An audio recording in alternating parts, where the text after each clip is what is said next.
Põhjamaa ainult saade G-tuuris. Et vaatasime teiega läbi sellist saadet, mida siis nimetatakse akordide figureerimiseks.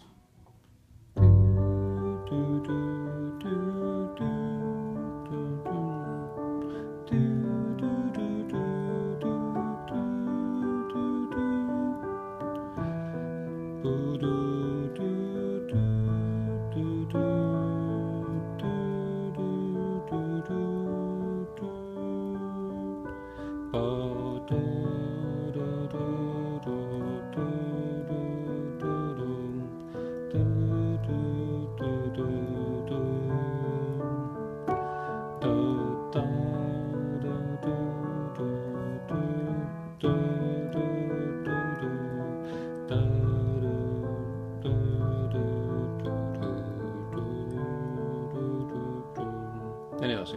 Et põhimõte on siis see, et vasak käsi mängib ühte bassinooti ja parem käsi mängib siis kvartsekstakordi sellise mustri järgi. Ja kui on akord tihedamalt, siis nagu näiteks siin olid C ja D kõrvuti.